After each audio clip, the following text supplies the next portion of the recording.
Here is Stefania Cassini, and you're watching Without Your Hat. All right, and we're live here at the Station of Decapitation. I'm Nasty Neal.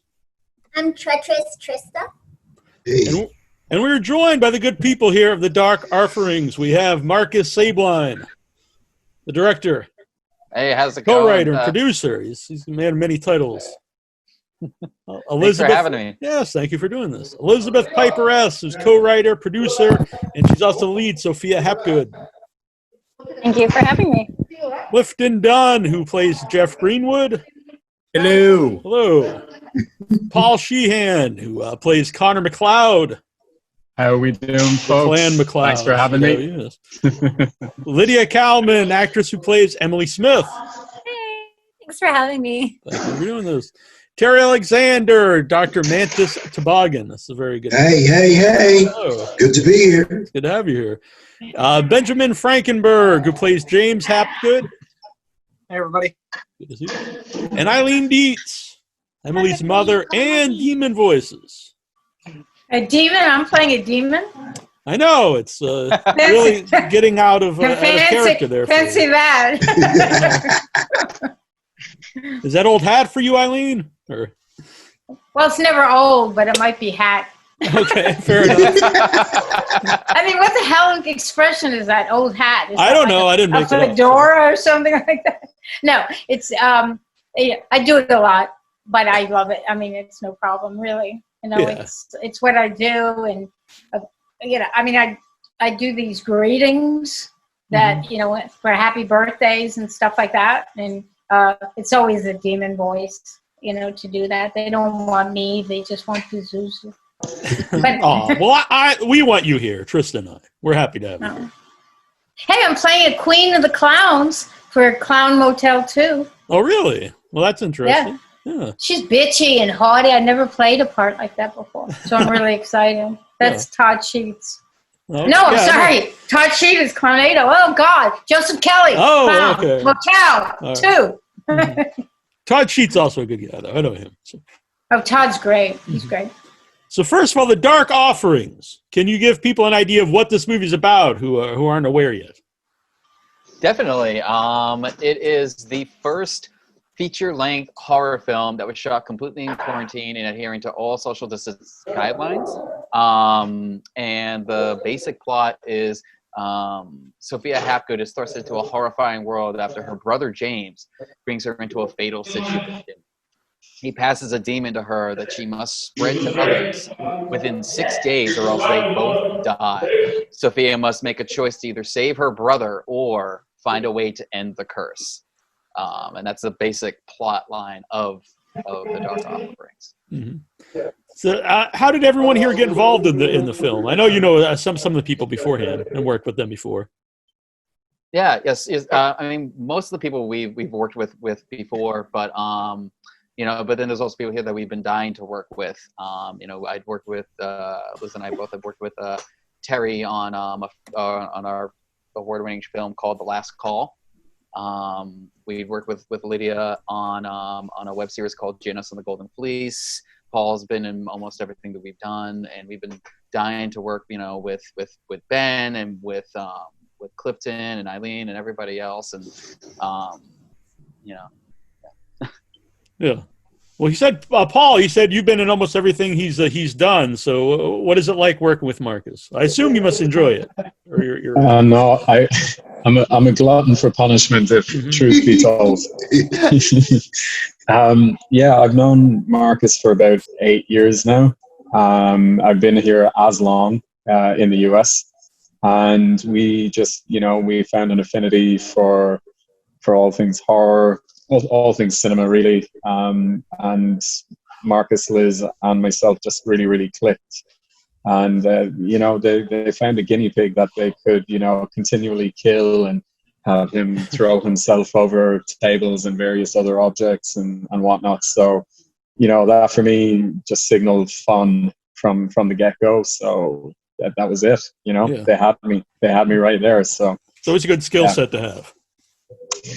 Well, I mean, it's definitely grown. If I told you some of the things that we've done in the space of time that I've known the guys now, you'd definitely chuckle. So, and you know, no expenses spared in the dark offerings either, and not just with myself.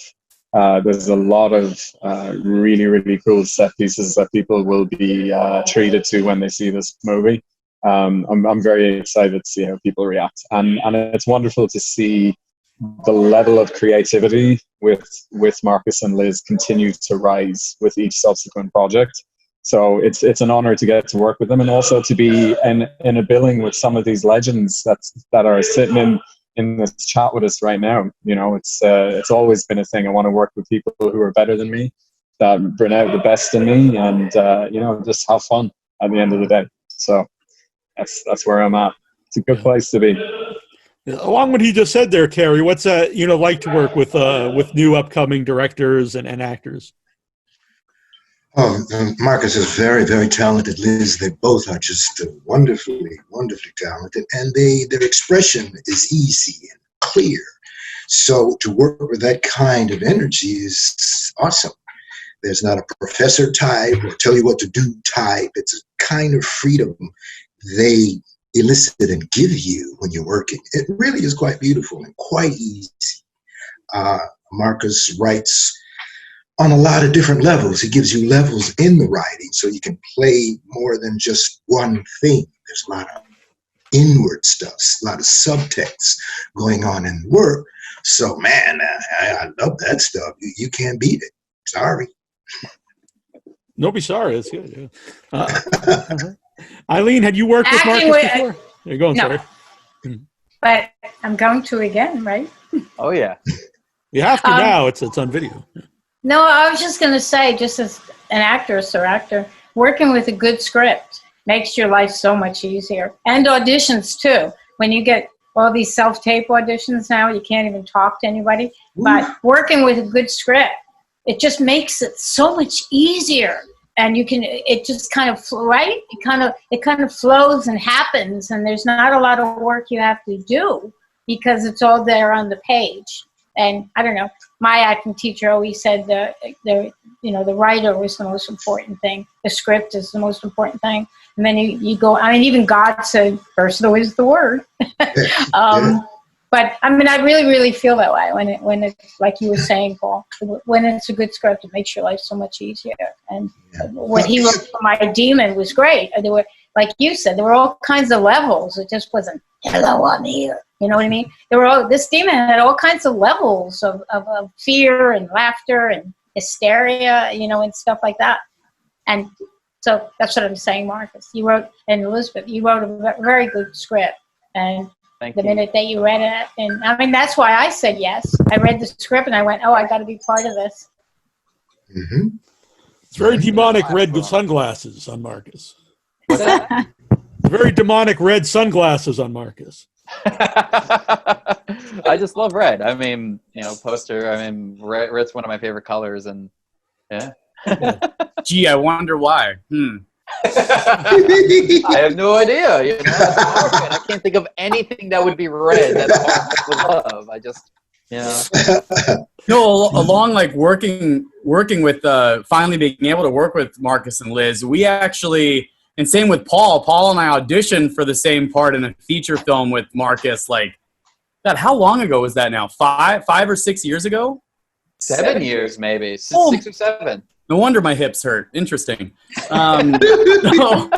Yes. So it's just, I don't know. I find it was just, it's kind of shows how the business works, because it's not the first time that's happened where just in an audition that Marcus and I kind of clicked, and we did get to work on set one day with that, but that's just one day, so it was really a treat. And I don't know, it's just kind of a unique business in that way. That's something that kind of come to fruition years and years down the road, and it kind of all just works out for the best. So I don't know, as soon as Marcus and Liz both hit me up kind of saying, hey, we want to shoot something during this crazy, unprecedented time. And I was like, all right, I'm not doing anything. I might as well, But then kind of like what Eileen said, then actually reading the script, and I was like, oh, we're really doing this. And then seeing who we got attached and who I had the pleasure of working with, it was just,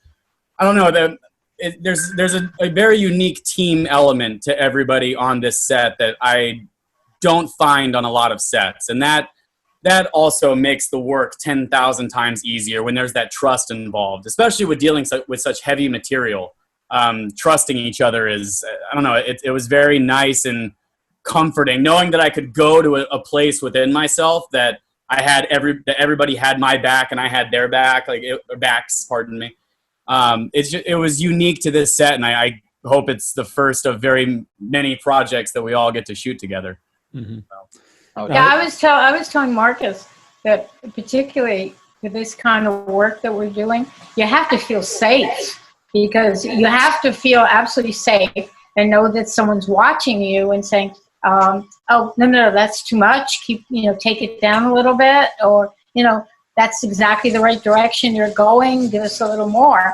And as an actor, if you can feel safe like that, because you don't know what's going on, on the other side, it's heaven. It's absolutely heaven. It lets us be in the moment, and not endgame and worry about all the other lovely gaffing and cinematography stuff, Even though that was kind of a unique thing with this project, we kind of all had to do that in a sort of way of virtually setting shots up, virtually doing all the gaffing and everything. That's something very new, and it definitely was a little bit intimidating, and not having that same energy of being on set. It's when you have a 50 to 100 person crew, it makes the work kind of a little bit easier to feed off of that energy. So this was challenging in a very unique way, which was good. Mm-hmm. Go ahead. I was just saying, because you brought up virtual a couple times, for people who don't know exactly what you're talking about here. How did you film the movie during the pandemic? Marcus, I'm gonna leave that one to you, bro. It's a secret. Indeed, brother. It's a secret. I mean, we got very, very creative. With filming this film. We did it through like a mix of like video chats and self tapes and all that type of thing. And we've been piecing it all together to kind of make this narrative with the story and telling and all of that. So we've been using a lot of different tricks. Hey. What's that? Can you hear? Did you hear me? Or I couldn't hear him. Oh, okay. Oh, no. Oh. Can you guys hear me now? Yeah, I heard you fine. Hello. Oh, okay. So what we did was we did it with like through we were putting together the film together through like a mix of like video chats and self tapes and. You're mute, Marcus. You're mute. Wait, what? Right? No, can you guys hear him? I can hear him. I hear him. Yeah.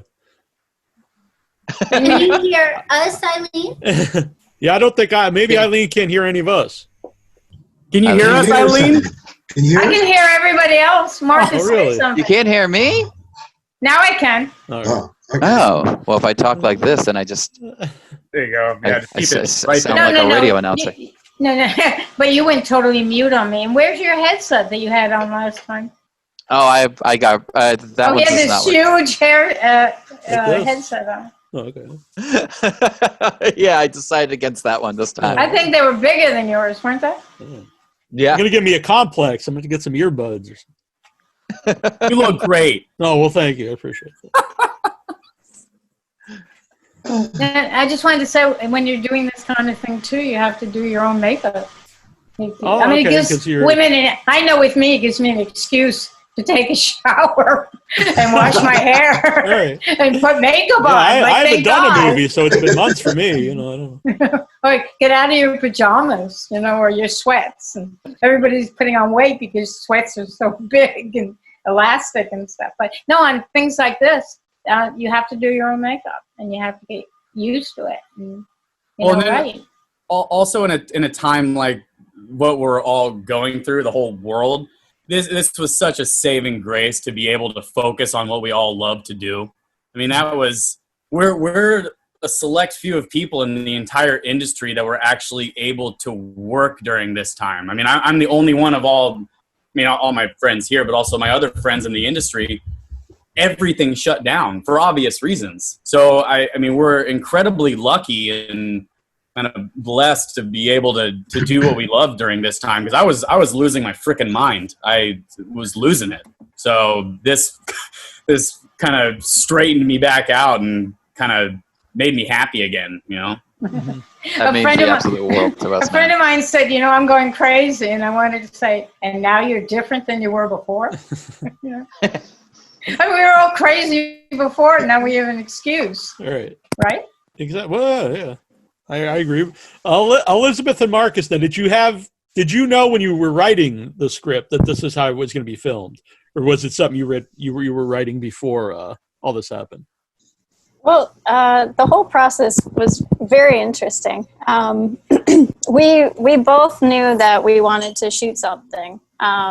Like they said, we were going out of our minds, needed something to do. I had a traumatic experience dealing with COVID-19, so that kind of really gave us the push we needed to do something. And Marcus had the idea of doing a demon film, short film, and I said, "No, let's go all out. Let's do a feature. Let's do this right."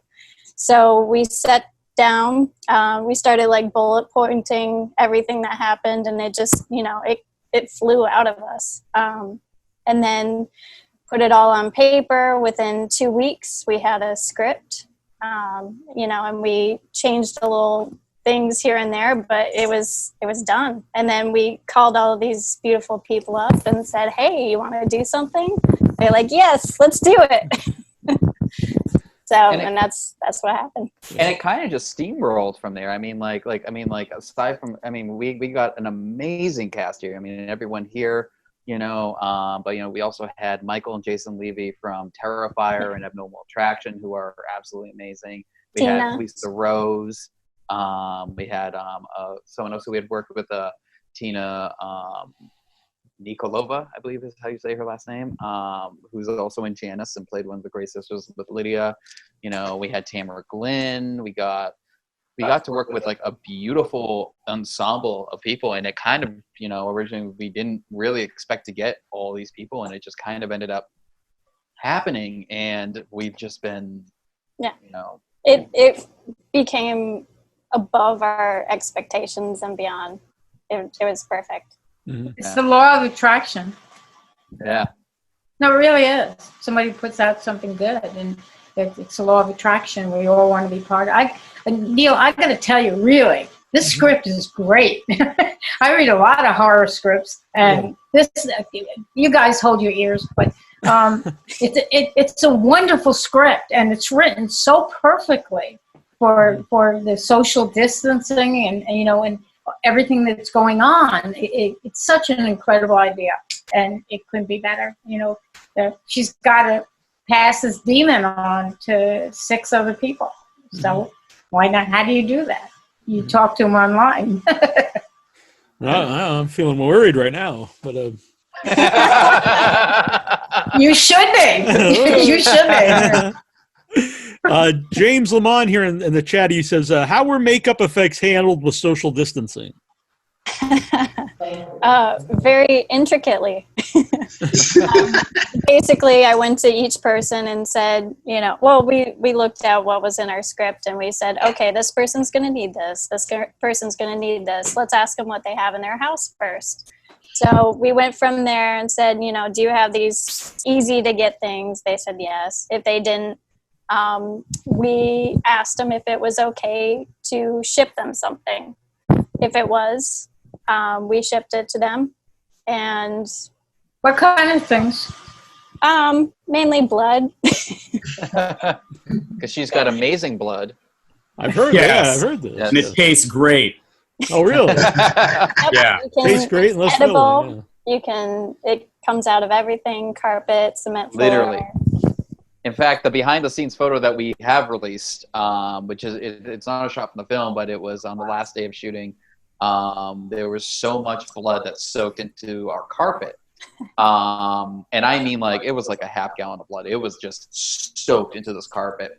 And because we were so exhausted, it got left there for 4 days. Now, normally that means carpet's got to get thrown out. And 20 minutes, it was gone. It was out, just water. It was insane. I honestly thought this carpet was done. For fellow filmmakers who are watching this and would like to get some of that blood, where could they get that? cinebloodtypeo.biz. Right. They can Do look the me plug. up. Get it, baby. I'm on Instagram. I'm on Facebook. Or they can just go to the website, cinebloodtypeo.biz. Excellent. Cool. Yeah. Ben, by the way, because No, it's great now. In the old days. Mm-hmm. That? What were you saying, sir? What'd you say, Eileen?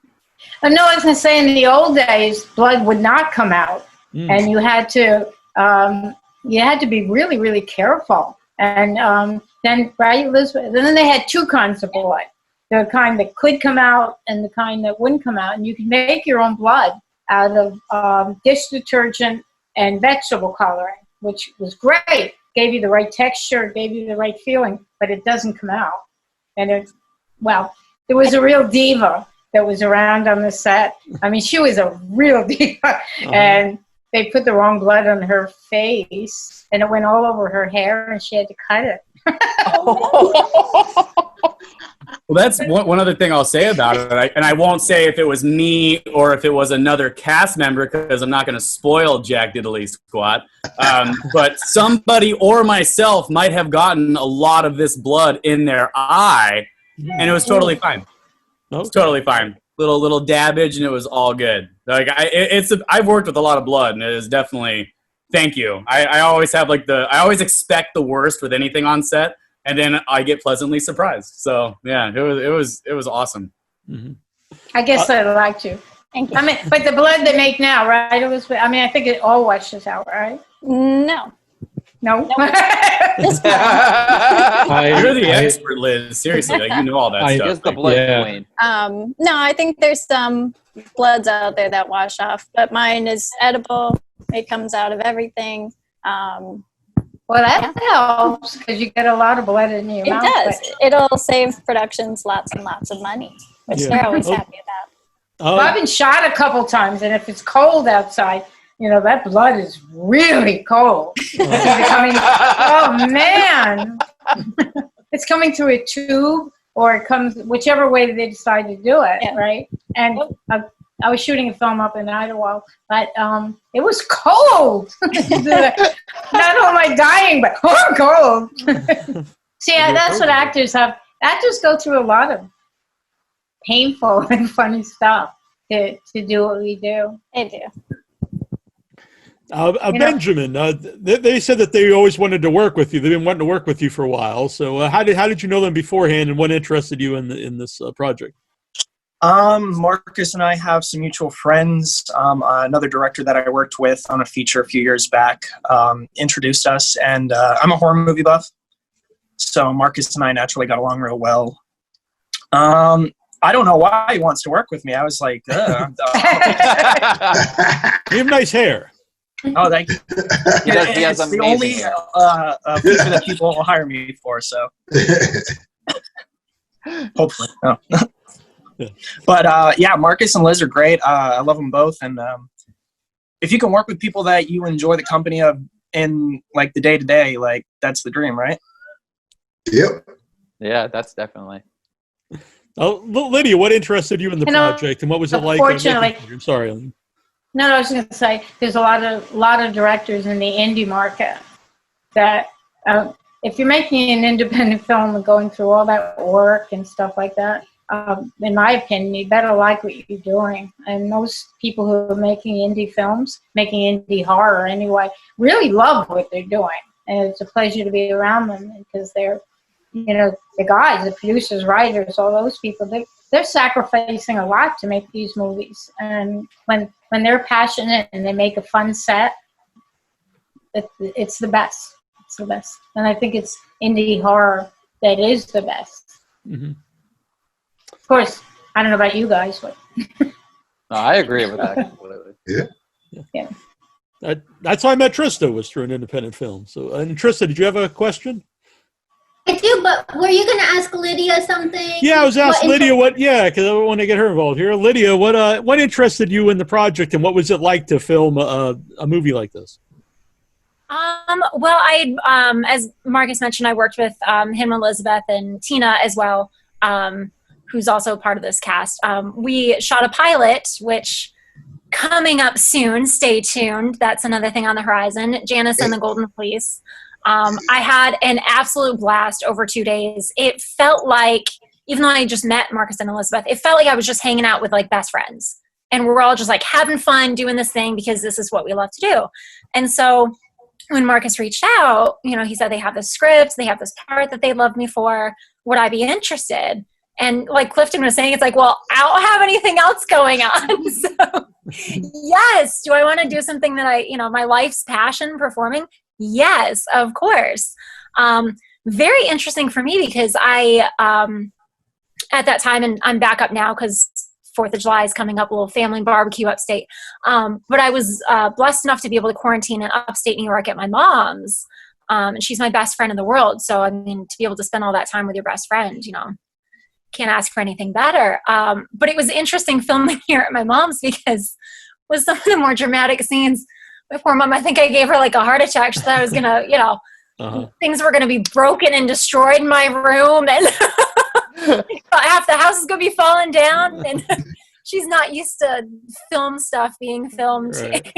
So that was a new experience for her. And definitely for me, I mean, filming a feature film in the house that I grew up in, it's definitely a surreal experience. On the one hand, it feels, being that this is where I grew up, it feels natural and, and whatnot. But on the other hand, it's definitely strange because now when I'm here, it feels like I'm in my childhood home, but I'm also revisiting this film set that I just worked on. So it was definitely surreal and different and strange, but in the best of ways. Mm-hmm. It was a lot of fun. I thought I recognized one of those flags. Yeah. My Rockford Peaches. Oh, yeah, really? I'm back. I went back to down to New York again to my apartment to, catch up on life there and mail and whatnot. But now I'm back up here because, we'll have a little family outdoor barbecue for the 4th of July and stuff. So that's the great thing about my hometown being, it's just like 2.5 hours away from New York City. So it's easy to kind of bounce back and forth every couple weeks or whatever. Enjoy the family time. Enjoy the family time. I don't know when I'm going to be at all my family's in California. So I don't know when I'm going to see them. What part of California? Oh, they're split up between San Diego and San Francisco now. But I grew up in San Diego. Wow. In LA and everything. And then I don't know why I moved to New York. I don't know. Work. I love New York. Oh my God, it's amazing. And I wouldn't have. It's kind of like the unique vibe of New York because I'm not trashing LA at all. I love LA, but there's such a diverse group of people in New York that I don't know. I tend to connect a little bit better with the New York film scene than I do with the LA film scene. I don't know, and I'm trying to figure out why, because I sure would love to be able to have lunch with my, brother or my niece every now and again. That'd be fantastic. But I'm addicted to New York. The work scene here, the hustle is, it's very addictive in a very good way. I get obsessive with my work, and I think we all are. That's why we work so well together. We're frickin' perfectionists. And I'm doing way better about not cussing. I hope you all notice that. Hey. It's fine though. You could cuss here if you like. Oh, fuck it. Jesus. All right. That's the old Clifton that we know. Yeah. And Jeff. Jesus. Yeah, that's for sure. So Trista, did you have a question? I'm sorry. Oh, no, don't be sorry. I feel like I'll certainly have a lot more questions after I see the film, which I'm eager to see. I do have a bit of an offshoot, if you guys don't mind. So Eileen, I think you and I and Felissa actually contributed to the same book, which is My Favorite Horror Movie. And for the viewers and the listeners, I think today might be the last day. So we've all there's a fundraiser for Black Lives Matter, and you can purchase the book, My Favorite Horror Movie, which has, oh yeah, that's a great shot. Oh, you have it framed? That's beautiful. Yeah, it's framed. So, they gave it to me this way. Do you want to talk more about the series? I'd love to talk about that for a second, if you don't mind, Neal. No, not at all. Of course not. Yeah. Is it going? Is it looking good? Can you see it? Yeah, it looks beautiful. I just happen to. Okay. Yeah, thank you. So yeah, there's 3 books, right? It's a trilogy. And it's all kinds of horror creators, and they're talking about their favorite horror movies. And I know that the fundraiser was going through June, so I think there's a chance today is the last day to order it. But the fundraiser, I think so. I just know it said through June. So I guess if there's more, I'm just not sure if they're extending it right now, which is why I wanted to bring it up. You said it's, what is it called again? Because I'll literally, right after we're done with this, I'll buy it. How can we purchase it? Great, thank you so much. So it's called My Favorite Horror Movie, and then there's 3 books. And the links are on the Without Your Head page, I believe. And I'll put it right under this, under the video too. Well, you know, actually what it was is Christian Ackerman, who did this all with his own money and his own thing. He just wanted to do it. He just asked all kinds of people in the horror community, writers, producers, makeup people, actors, name it. And they asked us to write an essay on how we became involved in horror movies and what excited us. And so that's what the 3 books are. And they're really fascinating. I mean, anybody that's, where's my water? Anyway, that was him. But it's a fascinating thing. And like she just said, right now, a whole bunch of money is going to Black Lives Matter. Every percentage of every book gets bought.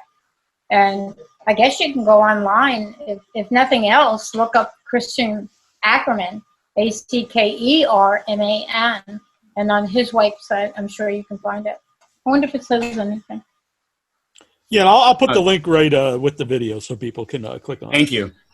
Yeah, please. Thank you. Yeah. Okay. But I mean, seriously, yeah, everybody, and I said to Christian, because he came to my house, and I signed 25 books for him a couple weeks ago, and I said, how the hell did you get all these actors to sign things for free? I mean, nobody does that. And it's partly his personality, partly his passion, partly his, his dedication. And the cause. I think the cause attracts a lot of people. It's something we all care a lot about. Yeah, but it wasn't all Black Lives Matter. He was still selling stuff before the donation, wasn't he? Yeah, but I think the most recent time that everyone autographed was specifically for the fundraiser. But you're right. Even before the fundraiser, he got a lot of people together. He's really great at bringing people together. I mean, he got Tom Holland from, Terratum, and like you said, Felicia, and like all kinds of people. I mean, you name it, he got people to do it. It's amazing. And they're fun essays. So, like if you don't have a lot of time to read, you can just sit down and read a couple of the essays if you want to buy it. Yeah, very good. So, I'm sorry. No, go on. Hold on. I had a geeky question actually for Terry, because Terry's the man. If anybody doesn't know, you better know. Stop. Well, I'll never stop. You stop. But how did you meet with Marcus again? Because I heard rumors that you came out of retirement because Marcus and Elizabeth are so epic. It's the truth. I was under my rock, not bothering anybody. Okay? and Marcus sent me a most extraordinary piece of literature. And I said, wow, this is really excellent. Now, let's get together and collaborate. And he's so open and so cool. It just was a perfect fit. I mean, you're extremely talented too, working with you in we read a script together called, yes, you're very talented too, but they were just I can't tell you how excited I was, really. And then they gave me a little extra time. I had time to work on it and get the ideas fleshed out. And it just worked perfectly. We ran with it. We shoot and run and shoot. And it was great, awesome experience to do it with them. So right here. I'm looking forward to the next project after this too, man. I really am. I'm looking forward to Janice, man. I'm letting my hair grow long. He's really gotten you out of the rock. Yeah. Oh yeah. No putting you back. Writing, I slip under there real easy, too easy. So well, they're as from a performance, and I know everyone will second me on this because it was so nice to be able, going back kind of with the trust element, Marcus and Elizabeth, like, again, there's obviously certain issues sometimes with producers and everything not wanting improv or to change the script. Yeah. But there was such a collaboration with improv on this that if we were, something happened in the moment that was organic, like it was totally fine to run with it. Yeah, I've heard rumors that there's an entirely alternate cut of the movie with all of Clifton's improvisation in there. I've heard that's how much improv we have. Oh, I did not hear this, but I'm glad I did. But that's unique, though. You know, that can't happen on a normal set. One, for time restrictions, but also just producers breathing down our necks all the time, which is fine. I'm not talking smack on producers, PGA. But that's very unique, and it just kind of shows the collaboration, that mindset that Marcus and Elizabeth have, and it's so nice and refreshing, if you will.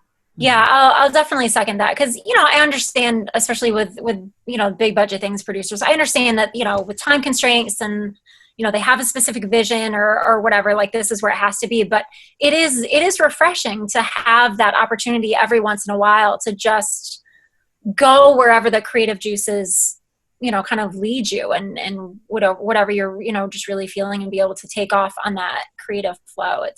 I'd love to third that because I think the concept itself really lended itself to play. And I think given the period that we just went through, and we're crawling out of it slowly but surely, I think everybody needed to have a good play. And that was the one thing that I took away from this project. It was that we just, we had a clear goal. We knew we wanted to tell a story, but there were so many wonderful moments that came from it, just purely by letting ourselves go. And bear in mind, we all did that alone. But we were together, and alone but together is how I sum this project up in my head. Yeah. I think it definitely goes back to what I was talking about before, that safety issue. Because we've all seen finished projects where you can tell it's improv, and it's really boring because you don't know. But if you have that strong director that can give you the freedom to improvise, but then stops you. And I promise. Do you know Thomas Churchill, Neal? Yeah. He makes a whole bunch of films, and I promised I'd mention Amityville Harvest, because he was like that on the script, that it was very tight, but it was also loose. But anyway, I compliment you, Elizabeth and Marcus, again, because you have to put a handle on improv, because actors will go nuts, right? We'll just keep talking and talking and talking, It's called, or paraphrasing, right? Well, I'm just gonna paraphrase that whole section, and in 3 days later you're still paraphrasing your stuff. So you really need to have some, right? Really, Elizabeth and Marcus, you have to have a strong hand to say, okay, that's enough, right, guys? Am I right? Writer directors, yes. Writer directors are good ones, are rare. You're absolutely right. And Marcus' head is doing both things at once. So he'll hear it, listen to it, and then say, yes, that fits. Let's do it that way. That's directing it and writing at the same time. It's really quite special to be around that kind of vibration. It really is cool. So I enjoyed that quite a bit because I come from the theater, and, like you say, the word is important. The word is everything. And I know what that means. And his words were very succinct, and I had to stick to them, but then you let me in and do a little bit, and we talked about it. That's the way it should be. It should be a collaboration, and it works best that way. Mm-hmm. Dude, I mean, how big is your ego now, Marcus, Elizabeth? Oh, we're stroking it. I know. It's kind of hard to move. Like, I'm afraid that we're going to break the wall. But you guys keep going. It's totally happy. How does the co-writing process work? Two people writing, the script together. I mean, we're stuck in a room together, so it works out pretty well. There's nowhere to go, so it's just literally like, all right, well, what else are we gonna do? Now we're gonna do this, and we're gonna do it right now. So let's bullet point this all out, and then this person's gonna say this, and that's gonna make this happen. So then, let's start moving in this direction. But maybe this person wouldn't quite feel this way, so okay, let's change that now. And it became a life of its own. It really did. And things that we thought were gonna happen didn't at all. Yeah. And it just became it became our baby. And that's kind of the thing. Like Liz and I mean we're married, but we've also known each other for 11 years now, 10 years now. Oh, at least a full generation. So we know each other's strengths, we know each other's weaknesses, and because of it, it's about that whole trust thing, and then it's about being able to just open up and being able to say, this idea just doesn't work, and being able to take that and be like, okay, well, let's move on and we'll change it to this and that, and that's kind of what we were able to do with this.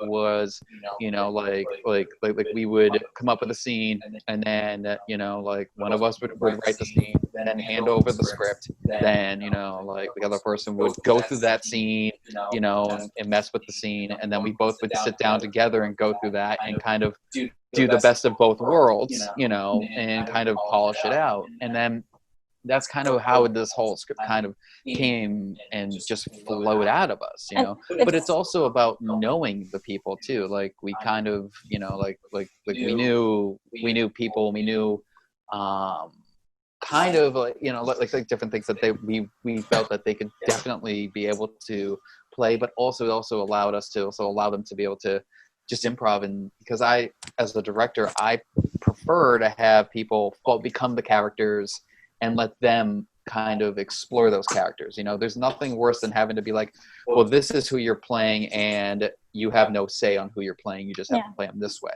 I feel like that takes actors and makes them feel kind of more like puppets. And I don't want puppets. I want, if someone's cast in a film that we're doing, they should feel that they are cast because they are becoming that character, not because, oh, we just want to use you for this. You know what I'm saying? So it was also just fate. I mean, we started writing these people out, and we took things from our past, we took things from other people's experience, from our own, and we just kind of fleshed out these characters, and we're like, who do we know that's like this, or that could really do this role well? And it just like bam, bam, bam. We knew exactly who we wanted.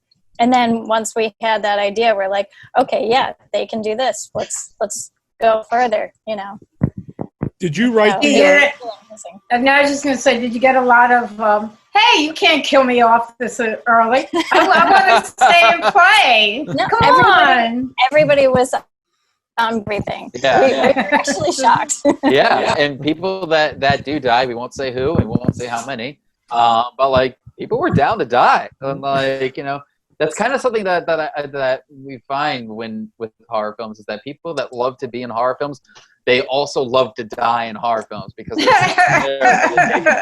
I think it would be different in a series, because then you're written out of the series. Where it's a movie. That is true. That is true. A lot of people aren't happy about getting written out of Walking Dead, which I still love. But.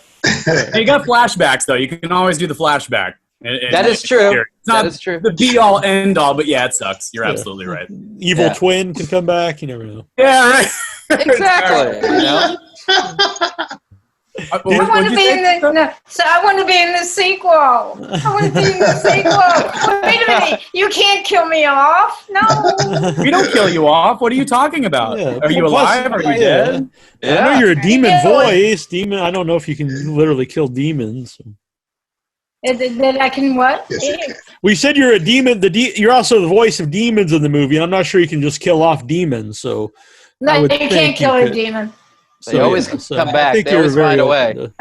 I wish you know. No, you can't kill a demon, but there's some people, demonic people, I'd like to kill in real life. But Yeah, we don't want this video to like be evidence in a courtroom. Yeah. It's funny she says that though, because we do want to do a sequel. We already have one in mind, and a prequel with that as well. So. Oh wow! What's and Neal? You know Elizabeth's also an actress in the film, right? Yeah, I was going to ask if she wrote the role. Not of only Sophia. she write it and produce it and do makeup Yeah. and stuff like that, but she also plays the lead. Yeah, They're all leads. Did you And write this the movie- character for yourself, knowing that you were going to play it? No, not originally.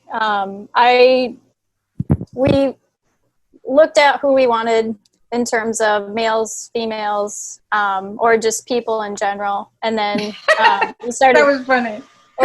We started designating that later, but we just looked at who we wanted to do, and we were like, okay, well, what set would we have the most control over, that we could do the most? Well, let's see, what we have going on, who's going to die or who's going to live, and that we can, do a lot with. Mm-hmm. So then I ended up as Sophia. So. Yeah. I'm very happy for that too. Yeah, me too. Neal, she is a brilliant actress, and she's a chameleon, and she can change like all over the place. So Thank you. it's just a pleasure to work with her, man. And I've been out here too long. I know. Excellent. I'm looking for the movie. And what's like the tone of the movie? Is it a Everybody serious moved horror around. movie? It's very suspense horror. Yeah. I mean, the characters are so. The characters, as they flesh out, you see them and you watch the interaction, and they all carry their own inner demons as well. And that's what's so unique about it. They're just wonderful. I know Paul had a great time with this, and I know Cliff. They must have wrecked, because I love those characters, man. Then when I read it, I said, "Go ahead." So, guys. Well, it's like what you're saying. I was gonna say that every character, there's like this facade that gets put up, and as it goes, that they start to crumble. Yes. And it's kind of, I don't know. I feel like there's parallels. Like kind of, I don't know if that's a spoiler for It. I hope by now everybody's freaking seen It. Like, with Pennywise, yeah, I think people. Yeah, like if you haven't seen It, like you suck. He's not just a clown. No, but it's like a lot of the scariest stuff in that film. It's not even the clown. It's like the twisted things that the parents do to the kids and all that stuff. And I love that element that kind of just shows that the real wretchedness of humanity is almost even more terrifying than this crazy, So there might be or there might not be elements of that in this. Maybe not. Maybe, I don't know. Question. Wait and see. I have a question to ask you guys, Liz, and when can we expect to see this movie? Well, currently we are heavily. Good question, huh? Yeah. That's a great question. I should have had that in my notes, question. Eileen. We are working every single day, because obviously there is nothing else we can do because of everything going on. But we are literally working 12-hour, even longer days, and we are chopping the whole film together. We're cutting the scenes. We are hoping, it all depends upon the world, but we're hoping to have a trailer out. We are screening this film right behind me, The Last Call, at New Jersey HorrorCon. Oh, cool. Which is at the end of September, if it still happens, with everything we get going. But we're also hoping to drop the trailer for this film there as well.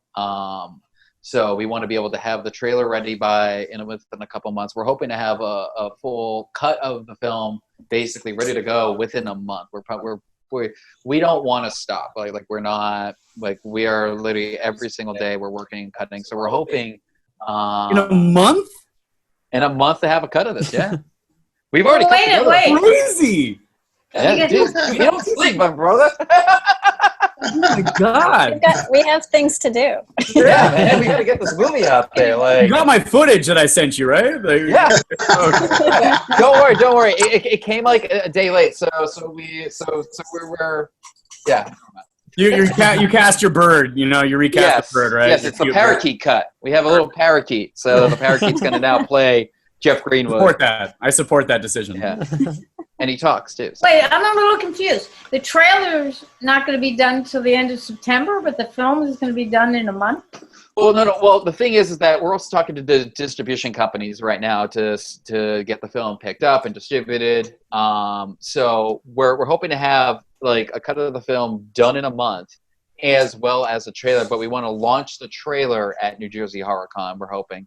And then, hopefully shortly after that, depending upon distribution and all that stuff, hopefully being able to release the film right away. The whole point of making this film was to get something out there. We wanted to, basically like we're kind of the type of people that, when we did Janice and the Golden Fleece, there's a whole scene in it where it takes place in a cave, and we could not find a cave. We could not.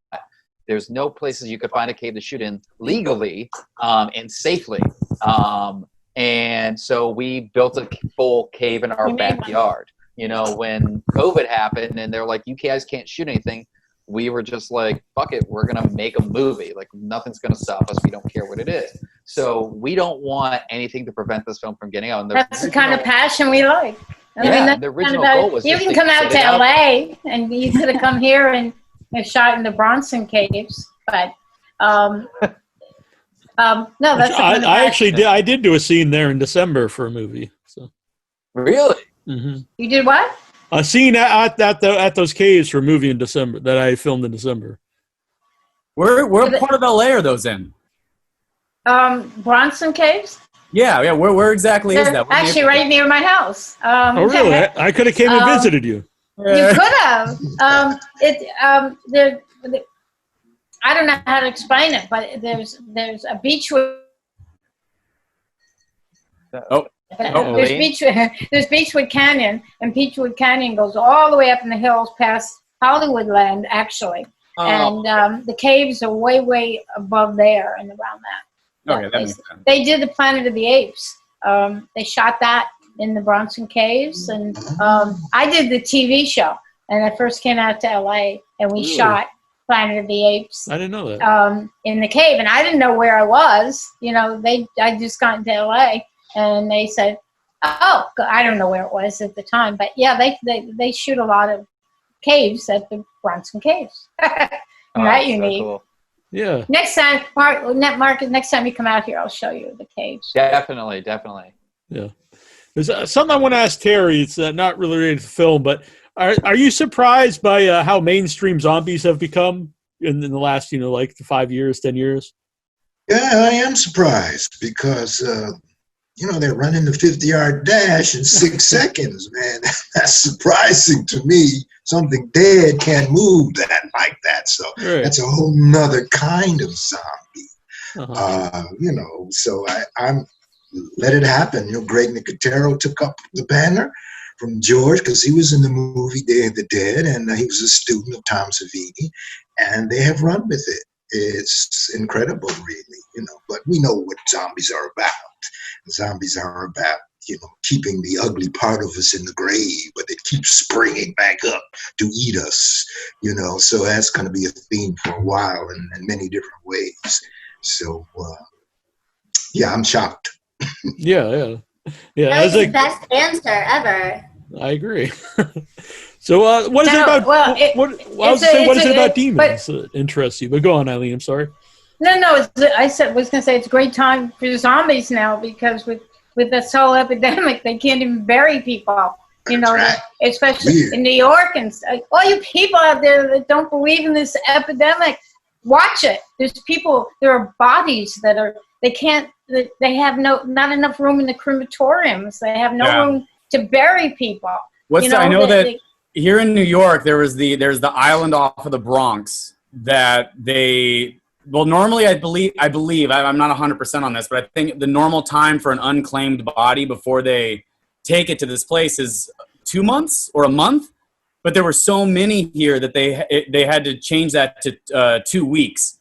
And there's a mass grave up there right now. It's really sad. They're like nameless basically, so it's really sad. It's a good time for zombies though, because what's going to happen to all these dead people? Yeah. And if it is the evil part, well, it's the stupid people that are dying. I just think it's stupid people that are dying. It's not just stupid people are dying though. It's stupid people are helping other people die. By going out without your mask. Touche, sir. Touche. Yeah. Mm-hmm. No, friends of mine are going to a bar in San Bernardino, like 10 people before they close the bars. And I said, what are you doing? And he said, oh, it doesn't count in San Bernardino. LA is much worse county. What? Are you kidding me? I'm sorry, I get really upset. No, I was shocked they didn't close the beaches here. I live on the beach here in New York. If you didn't know there was a surfable beach in New York City, there is.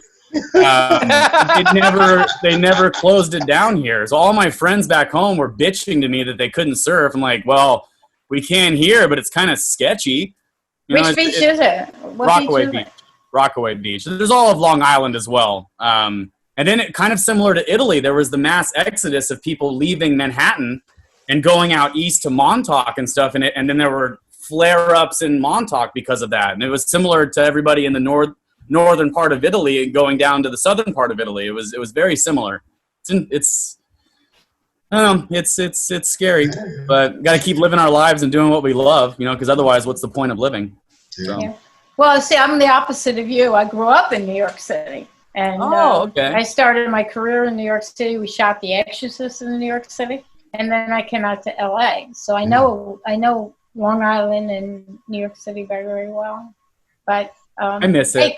Hey, Cuomo's a god. I will get off this, I promise. But Cuomo's a god. He's the only person that's done everything right. It was nice to have somebody tell us straight up here, because it was very serious in New York, and I did feel like he was the first person to kind of tell it straight up how it was and not trying to sugarcoat or deflect at all. He was like, I think he said the next 2 weeks are going to be hell. I think he literally said that in a press conference, and I respected that personally. He also said that only 5 people died one day last week, and then he said, I know 5 people died, but that was a record. Anyway, now, where are you, Neal and Trista? Where are you guys based? I'm in Massachusetts. Trista's Trista. I'm in LA. Oh, okay, nice. I went to school at BU. Where in Mass are you? I'm on the Cape, on Cape Cod. Oh, nice. I've been out there a bunch. It's beautiful. Oh, Cape Cod's fabulous. Yeah, it's very nice there. A small town called Sandwich, which a lot of people don't think is a real place, but it is. I've driven through it. I do know that. Oh, really? Place. Okay. It's beautiful. Yeah, I love it out there. Oh my God, is everything okay with you, your family? Safe? Yeah, everything. I live in a very small town, so I'm fine. I even go for walks and stuff. I bring my mask and everything, but it's relatively fine here. I know up in Boston, it was they had a lot of riots and and there's all the protests about Boston too. I mean, not just protests about now. I mean, protests like people saying to open everything up But I don't have any of that around here. Yeah, I got to say one thing, please. That they're finding out that the demonstrations were not what caused the spread of the virus. Because they said if it did, the states that are spiking the most, as in Florida, Arizona, LA, Texas, they all opened way too early. And that's what caused the spike, not the demonstrators. And we had 20,000 people demonstrate in Hollywood, and we went to the top of a hill and looked down because we're too old and too scared. But everybody had masks on. I think 95% of the people had masks in the demonstrations, and they were old. I think I was the oldest person there, but they had old people, young people, black people, yellow people, blah, blah, blah. It was absolutely the most amazing thing I've ever seen. But everybody was wearing masks. So they're saying it's not the demonstration that caused all this spiking. It's everything else in rallies without masks and stuff like that. Well, it's going to be interesting how we make sets work now, because I don't know if you've read the new SAG guidelines for set. It's really intense, and it's going to probably, and obviously estimating, but it's probably going to double the cost of films just solely for having to quarantine all the crew and all the actors. Everybody has to quarantine for 2 weeks before we shoot. At least a SAG project, right? Isn't that what it is, Marcus? And yeah, Liz? it's 2 weeks before and 2 weeks after. Yeah. No, I don't think it's a 2-week quarantine for every actor and crew member, but that's I read. New York, in New York City, they have to pay, and it's paid. It's paid 14 days before, then the shoot, then paid 14 days after, and that's because they have to quarantine for everything. But it also means that they can't take out the job, can't do anything. So it's like you got to pay all your crew and all your cast to come in. And it was something they were talking about doing, I believe. I don't know, I can't be quoted on this, with cons as well, with certain conventions where they were going to have people come in and quarantine, which is like, You'd have to be crazy to do a convention, don't you guys think? Yeah, I mean, it's, there are a few conventions that I do know that are happening that I've been watching just to see if they are going to happen, what they are going to do with them. Because conventions are, I don't want to say it's the lifeblood, but it's such a beautiful way for horror fans and to honestly, network, not just network, but honestly, a lot of people I know through the show and stuff, that's how they make their living. They might have been in a horror movie in the 70s or 80s, and this is what they do now is they go to conventions and make appearances. And without that, I know a lot of vendors too, and without that, they've really lost, they say 90% of their sales. Oh my God! 90%? I can't even tell you how many with all the conventions that have been postponed or canceled. Oh, sorry. It's, Man, that's brutal. I mean, every single profession, at least most professions, are going to have to shift with this. But I have hope. We're a resilient species. We'll find a way to make it work. I think with the Spanish flu in 1918, it was about 4 years before there was a sense of normalcy again. So it's like it will be okay eventually. It's just we'll make adjustments and keep driving forward, and it didn't stop us from making this film. And it may be the first, but it's not the last. It's going to be and I hope that this actually inspires other filmmakers and stuff to be like that. I'm sure in the same boat as all of us, we were all, I'll speak for myself, I was depressed and bummed out, just like, what the hell am I going to do? And it brought life back into me. And so I hope this kind of inspires other filmmakers that this isn't the end. This is just a little shift and kind of the beginning of a new era of film. And I don't know, it's but they're shooting a lot of I don't mean lot, I don't know how much a lot is, but they are shooting non-union films all over LA. I see a lot of I won't name names, but I see a lot of my friends on social media posting about filming certain things. It'll be the Mahal brothers came out here, and the Mahal brothers shot a film out here over the weekend. And I just know about a lot of films. I'm supposed to shoot a film at the end of August in Nevada. And we'll just see. I wouldn't see what happens. But they're being very careful, at least. They are practicing social distancing and wearing masks. And all the makeup people, I saw a picture, they're all wearing things. And everybody's really being my niece is coming up from Florida. They're shooting a commercial in Malibu in 2 weeks. So, non-union people are shooting it, but they are being very, very careful. So, is FICOR still a thing? Is that it's still around, right? Because I imagine there's going to be a huge jump in FICOR with this, because of like you were saying, there's way more non-union stuff shooting right now. FICOR is a definite thing. Yeah, so it's I'm not going to ask everybody here if they're FICOR, but it'll be a huge jump. At least it was for commercial shoots and stuff, because they went away from just started doing buyouts, which makes sense. It'll be interesting, but it's not the be all end all. Shit. The commercial strike killed the commercial industry. And not just for filmmakers and actors, but I think people out there need content to watch. If you don't make anything, you need some entertainment, because everyone's in the same boat as far as not having things to do and getting depressed with the world.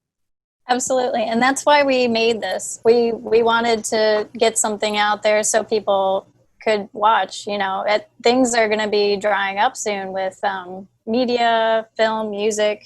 And this is the time when people need it the most. They need that emotional outlet to let things out and have something that they connect with.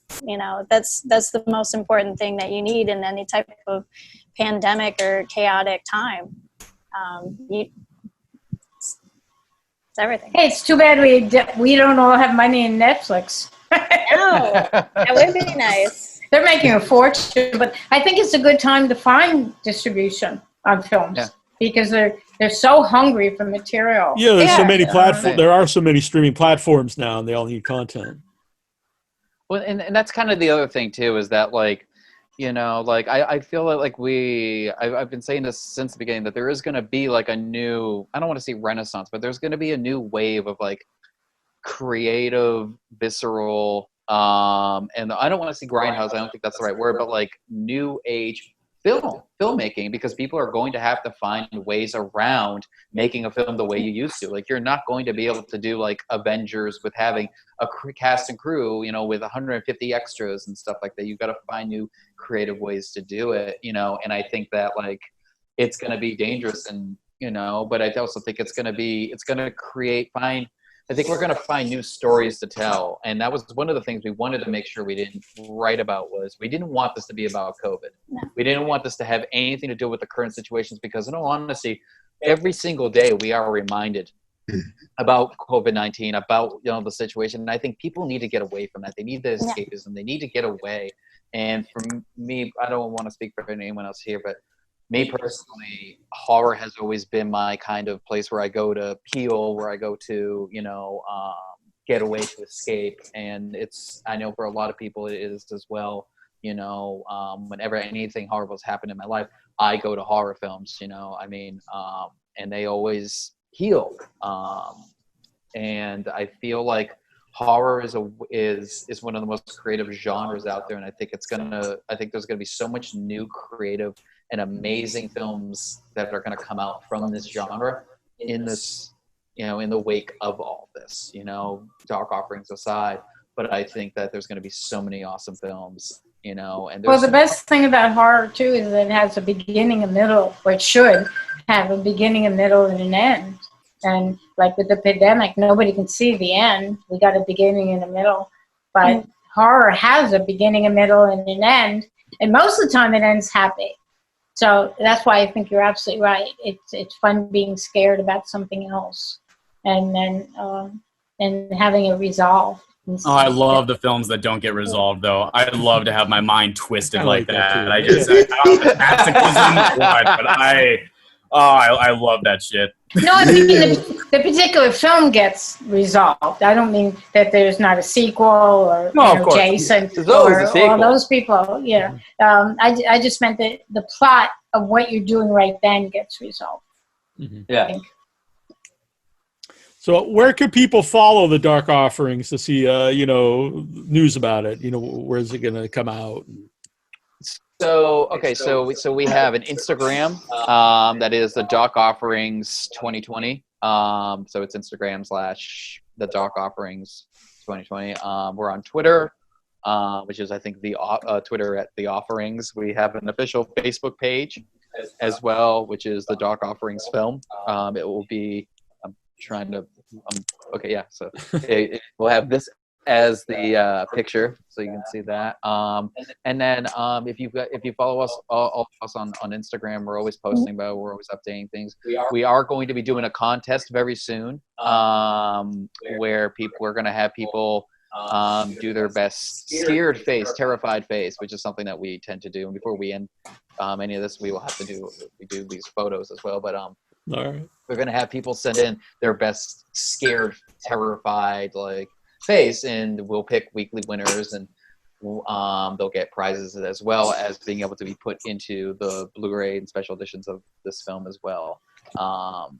And the film has actually been publicized in tons of different medias. Dread Central picked it up, Rue Morgue picked it up, Tom Holland's Terror Time picked it up, The Daily Dead. Like, a lot of great horror websites have really been supportive of all of this. I know our dear friend of ours who runs this amazing app called Slasher App, which is an essential app. Yeah, Damon, he's been super supportive of this, and so it's getting out there, and that's what we want. That's our hashtag as well. Hashtag is #spread the dark offerings, because it's what we want to spread this film out there as much as we humanly can. And yeah, I mean, those are really the spots that you can really check us out and follow us on our Instagrams and social medias. And so before we get to, you said we're all going to do a scared face, I think you said. Before we get to, let's run through everyone so they see where everyone can follow everyone else. Lydia, where can people follow you and see what you're up to? I'm on Twitter. I can't even remember. I'm so new to Twitter. I'm like, what's my handle? Right. I think it's at Kalmen. What's the underscore? Sure. Yeah. Lydia.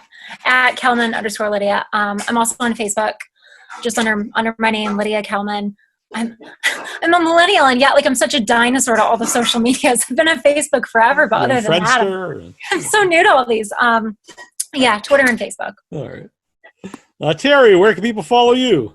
See what you're up to. Facebook, Instagram, those two. That's as far as I'm going now. TikTok. I want to see Terry Alexander's TikTok. Please, God, do a TikTok, Terry. Oh my God. I'm going to make this happen. This has to happen. So see it. Eileen, where can people follow you? Who? You. Me? Yes. Oh, me? Yeah. Well, I'm on Facebook under Eileen Dietz. I'm under Twitter as Queen of Screams, but I forget to go on there. And I'm on Instagram as Eileen Dietz. And, if you want to ask me any questions, you can always go on Eileen at eileendietz.com. You're allowed 2 questions, and I'll be glad to answer any of them. So right. you can find me. All right. I'll remember that. I'll ask you some questions later on. Yeah, only 2. Only 2. Okay. I won't go overboard. Elizabeth. You can find me at Elizabeth Piper S on Facebook, Instagram, I believe Twitter too. Also cinebloodtypo.biz online, and our company website, intolabyrinth.com. Clifton. Well, I am remedial when it comes to social media, but I am on there. I don't ever use Facebook, but if you want it, friend me on Facebook. I'll eventually accept it whenever I go back on there. But I am on Instagram at Clifton Dunn. But yeah, I message me though. I'll chit chat. I'm always down to shoot the shit, But I am not the best with social media. Like I get schooled by Marcus. He's amazing. He's got stuff to play. I understand. I mean, if it wasn't for the show, I probably wouldn't be on Twitter or most of these things. So. Right. But please, yeah, if anyone has questions, I'm always down to chit chat. Yeah. So. Ben. I'm on everything, I think, like MySpace and Zanga, LiveJournal, all those things that people are on these days. Yeah, all the kids are on MySpace. It's huge. Right? No, Facebook not so much, but Twitter, been horrible. I just basically retweet cosmic horror, Renaissance paintings, and dirty jokes. So if you want to see... Yeah, basically. Or if you want to see like crappy street photography in place of fallen stars on Instagram. So, yep. Very cool. How about Trista? You can follow Trista as well. Trista, yeah. I post updates of my work on Facebook and Twitter. All right. So, Marcus, are we all going to do a scary face at the end of the show? I don't know if so. I'm Yes. allowed to be So involved. basically, what we do is whenever anyone dies in the movie, whenever we do an interview, we do 3 separate poses and we screenshot them. So the first one is that everyone gives an extremely intense look into the camera. Okay. So give your best intense look. And 3, 2, 1. All right. The second one is your terrified face. There is a monster that's leaping right out of your screen, and it's about to grab you by the throat and rip out your jugular. And it's coming out right in 3, 2, 1. I can't do this. And then the third one and final one is let's all act like we are like we're having a blast, and it's the best day of our lives with giant big smiles. And 3. Oh, we gotta wait for Ben. Oh no. Ben. He's like, I'm Maybe not. that's his face. You know what?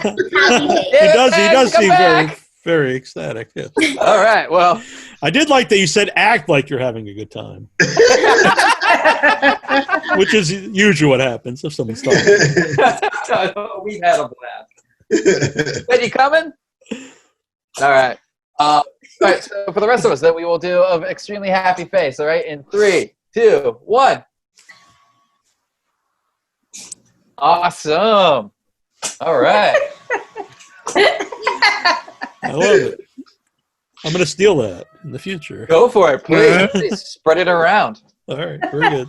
Yeah. Yeah, this was awesome, though. I really enjoyed this, and I'm looking forward to the movie. Yeah. Oh, It was a pleasure meeting you for both. having us. Yeah, thank you. Thank you for having us. It was a pleasure. Yeah, it's been an absolute blast. And Neal, it was nice seeing you again. You as well. I'm sure Anytime. All Anytime, right. just get in touch with me. All right, I'll join us tell you next about week when Eileen returns for 2 questions. Suddenly it's not the Neil Jones show anymore. It's the Eileen show. Bye! It's a new segment. What We ask 2 happened to me? questions. Yeah, exactly. And it would be cool to do this again when the movie comes out. Definitely. Absolutely. Definitely. We will keep you guys posted. We will be posting stuff. We will be starting a contest very soon. And Hey, are you guys going to enter other film festivals, assuming there are other film festivals? Well, they're doing them online, which I think is a wonderful idea. So this film right here, The Last Call, which is the short film that we did with Terry and Liz and Paul, is finishing up its festival run. But it was supposed to be going into a second year of film festivals. But the issue with it is it's been, is that like most of the film festivals are either being canceled or they're going online. Yeah. So we haven't been looking too much into film festivals. Because, the other thing is too is that we also don't know when they're going to restart up again. We were supposed to be screening at New Jersey HorrorCon as well as Days of the Dead in Las Vegas, which was another con where they had Reels of the Dead, and that's been pushed, and that's supposed to be screening, I guess, in November. But with Nevada and everything rising and all that stuff, we just don't know. Yeah. So it's. But with this film, with Dark Offerings, we're looking at we want to get it out as wide as possible to everyone that we humanly can and as fast as possible. That's really what our main goal is, so that when everyone's watching reruns of Ash vs. Evil Dead, which is a great show, or Barry on HBO, and they they'll have something new and exciting to watch. Pretty cool. All right. Thanks again, everybody. Thank you so much. Yeah. Thank you. Be well. Stay safe. As well. Yes. Thank you. Yes. Good night, Thank you everybody. so much. Have a good day. Bye. Thanks, Neil. Thanks for having you, us. of course. Yeah. You're very welcome. Thank you for doing it. See you guys.